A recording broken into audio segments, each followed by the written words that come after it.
सोचो क्या और हो कुछ हो ही जाता है। ये तो वही वाली बात हो गई कि दूर के ढोल सुहावने वाले। बस हम भी घर से निकल चुके थे ऐसे ही एक रेस्टोरेंट के बारे में सुन के कि चलो भाई, क्योंकि मुझे साउथ इंडियन बहुत पसंद है। एक नई ब्रांच खुली है, साउथ इंडियन डिश वहाँ पे बहुत ज़्यादा मिलती है। देहरादून में ना वैसे मैंने एक चीज़ देखी है कि साउथ इंडियन डिश ना जल्दी से मिलती नहीं है, पता नहीं क्यों, मुझे नहीं पता। यहाँ लोग ना मैगी मोमोज में ही सबसे ज़्यादा खुश रहते हैं, लेकिन मुझे साउथ इंडियन फूड बहुत ज़्यादा पसंद है। तो जब इस रेस्टोरेंट के बारे में सुना तो भैया हम चल दिए तैयार होके कि चलो भाई वहाँ पे चलते हैं। वहाँ जाके हमने वेट किया, डिफरेंट डिफरेंट टाइप के हमने वहाँ पे व्यंजन ऑर्डर किए और सब लोग वेट कर रहे थे। लेकिन सच बताऊं ना, जब वो हमारे सामने आए ना, लिटरली मूड ऑफ हो गया, क्योंकि जिस तरीके के प्राइस थे उस अकॉर्डिंगली हमें टेस्ट नहीं मिला। मतलब वो होता है ना मन भरना, वो चीज़ नहीं हो पाई। कहने को south Indian food I love, मतलब मैं डाई कर जाऊं उस वजह से, लेकिन नहीं।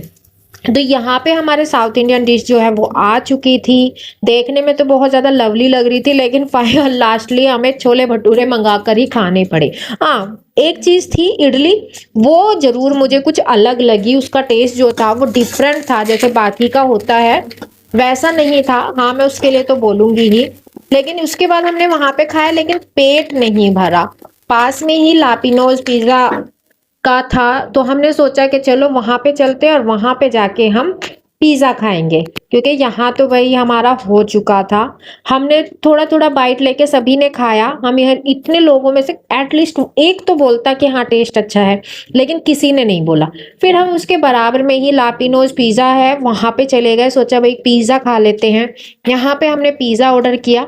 मेरी सिस्टर बोलने लगी कि पहले ना तू थोड़ा मतलब छोटे वाला मंगा ले, पहले यहाँ का भी हम टेस्ट चेक कर लेते, कि ऐसा ना हो कि हमें यहाँ का भी टेस्ट अच्छा ना लगे। तो मैंने छोटे वाले ही ऑर्डर किए थे और उसके बाद हम लोग वेट में थे। और जो हुआ हमारे साथ वो चीज़ डिस्कस करके हम इतना ज़्यादा हंस रहे थे कि यार ये क्या हो गया। तो फाइनली जो है वो हमारा पिज़्ज़ा आ चुका था। और ये देखो यहाँ पे चल रहा है सेल्फी सेशन। तो ये हमारे पिज़्ज़ा आ चुके थे, जिसके ऊपर हमने अच्छे से स्प्रिंकल किया और अब हम खाने वाले थे। टेस्ट अच्छा था, लेकिन पेट नहीं भरा। क्यों? तो फिर हमने सोचा जो मेरा फेवरेट रूफ टॉप रेस्टोरेंट है, चलो वहीं पे चलते हैं। तो उसके बाद डिस्कशन हुआ और हमने पिज्जा फिनिश किया और आ गए हम अपने फेवरेट रेस्टोरेंट में, रूफ टॉप पे। यहाँ का जो व्यू है, हमने भर भर के फोटोज खींची, भर भर के रील्स बनाई, भर भर के वीडियोस बनाई और हमने यहाँ पे इतना एंजॉय किया। और सच बताऊं ना, पिज्जा भी खाया, साउथ इंडियन डिश भी खाई, लेकिन यहाँ सस्ता भी था। और इसके साथ साथ टेस्ट का तो भाई मैं शुरू से ही, क्योंकि मेरा बर्थडे यहीं पे सेलिब्रेट हुआ था, तो मुझे पता था यहाँ का टेस्ट कैसा है। तो बिल्कुल यहाँ का टेस्ट वाकई में बहुत अच्छा था। मेरी सिस्टर भी बहुत ज़्यादा खुश थी। और चाउमीन उसने, मतलब वेज नूडल्स उसने बहुत अच्छे से खाए पिए।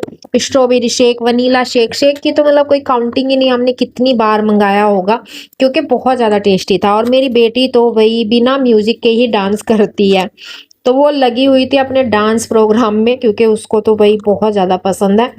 और यहाँ पे सब लोग अपना खाना एंजॉय कर रहे थे। और जहाँ से हम घूम घाम के आए हुए थे वहाँ की बातें सोच सोच के हम इतना हंस रहे थे, क्योंकि सच में यार, क्योंकि हम निकले थे एक बड़े रेस्टोरेंट के बारे में सुन के, जहाँ हमें जाना था और हम इंजॉय कर रहे थे। सबको फोन पे बता रहे थे कि यार एक नई ब्रांच खुली है, हम लोग वहां पे जा रहे हैं, लेकिन हमारे साथ कुछ और ही हो गया।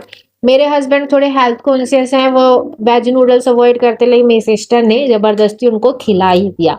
तो आई होप सो गाइज आपको ये व्लॉग पसंद आया होगा। अगर पसंद आया तो लाइक कर दो और हाँ, कमेंट भी करके जाना।